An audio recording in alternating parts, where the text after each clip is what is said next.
Alright, so in this problem I have m minus n squared is equal to m squared minus n squared. So to solve this problem, I'm going to first start by rewriting m minus n squared. And I'm going to rewrite this to m minus n times m minus n.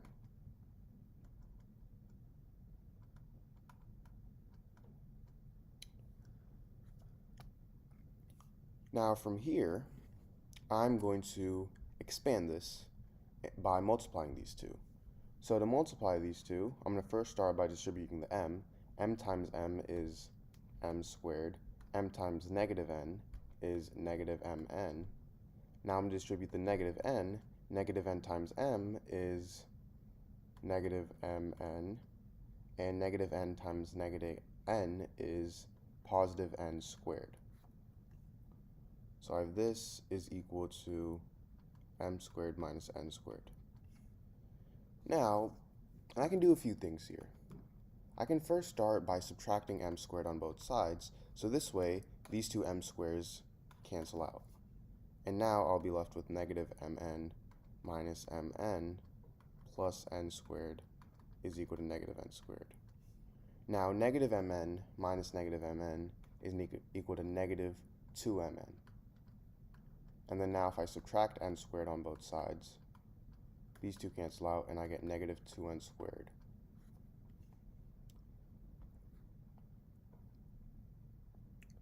Now from here, I can divide both sides by negative 2. So then these two negative 2's cancel out, these two negative 2's cancel out, and I'm simply left with mn is equal to n squared. Now from here, I'm going to subtract mn on both sides. So then these two cancel out, and I get n squared minus mn is equal to 0. Now the greatest common factor in n squared minus mn is n. So if I factor out n, I get n times n minus m is equal to 0. So now this gives me two equations. I get n is equal to 0, which is already a solution, and I also get n minus m is equal to 0.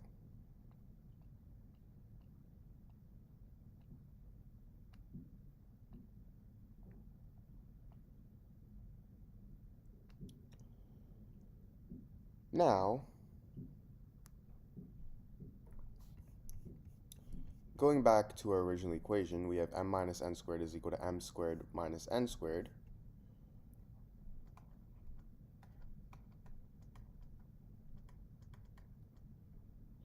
If n equals 0, I get m minus 0 squared is equal to m squared minus 0 squared, which turns into m squared is equal to m squared, meaning m can really equal any number. If m equals 5, then I have 5 squared is equal to 5 squared. If m equals 100, I get 100 squared is equal to 100 squared. So m can equal any number if n is 0. Now for here, I have n minus m equals 0. So if I add m on both sides, I get n is equal to m. Now, if I put this back into my regular equation, I have m minus n squared is equal to m squared minus n squared, and I'm gonna rewrite n as m because they're both equal to each other. So now I have m minus m squared is equal to m squared minus m squared. M minus m is 0, so I have 0 is equal to 0. And this means that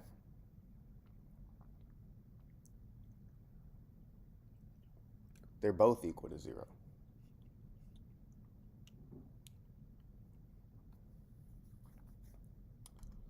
So,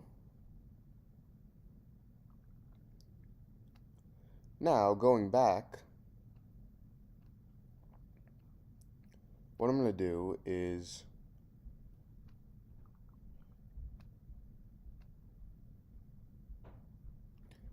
do a different method to solve this problem. So method 2 is,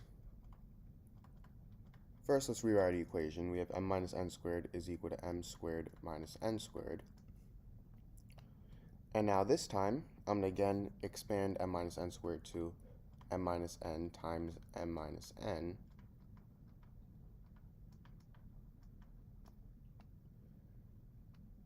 And now from here,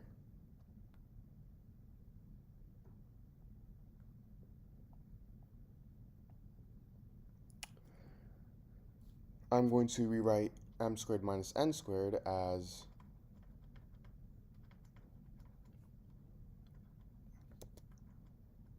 m plus n times m minus n. Because if I have something in the form a squared minus b squared, this is equal to a plus b times a minus b. So now, as you see, we can simply divide both sides by m minus n, cancel these two out. So now I'll be left with m minus n is equal to m plus n.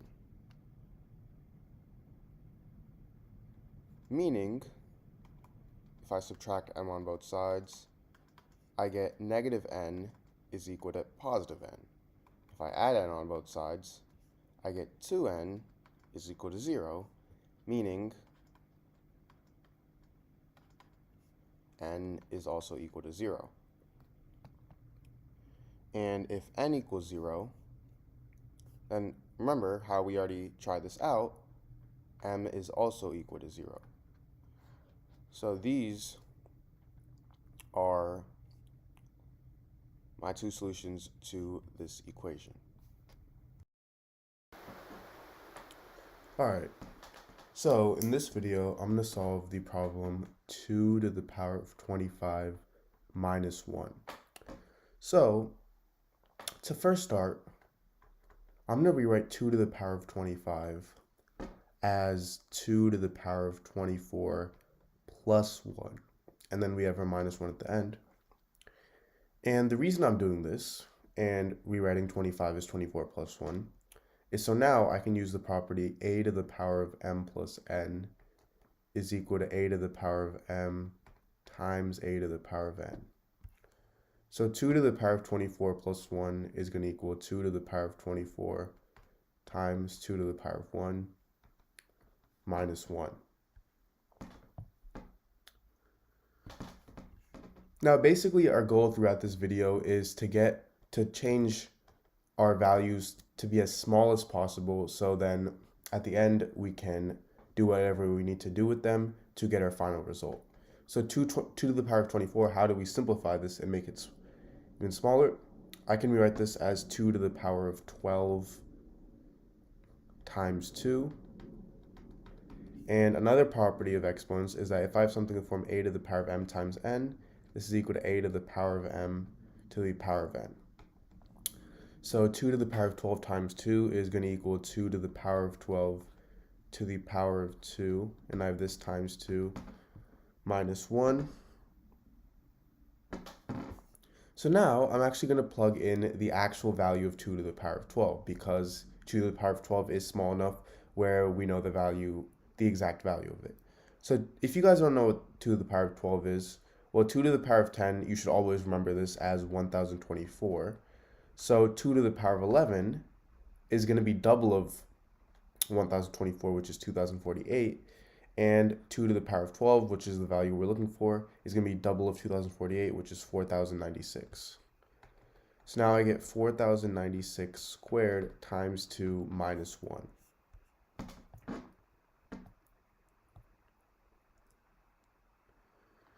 And now this is equal to, I'm going to simplify this, 4,000 plus 96 squared times 2 minus 1. And the reason I'm doing this is because 4096 squared is really hard to calculate by itself. So if we change it to 4000 plus 96 squared, I can use the property a plus b squared is equal to a squared plus 2ab plus b squared. So in this case, a is 4000 and b is 96. So this turns into 4000 squared plus 2 times 4000 times 96 plus 96 squared. And I have all of this minus 1. Oh, sorry. All of this times 2 minus 1. Now, 4,000 squared is equal to 16 million.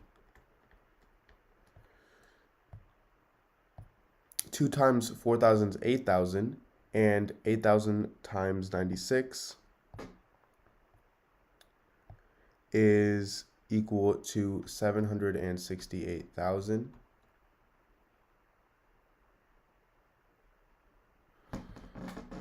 And now I have this plus 96 squared, which is equal to 9,216. And all of this I have times 2 minus 1.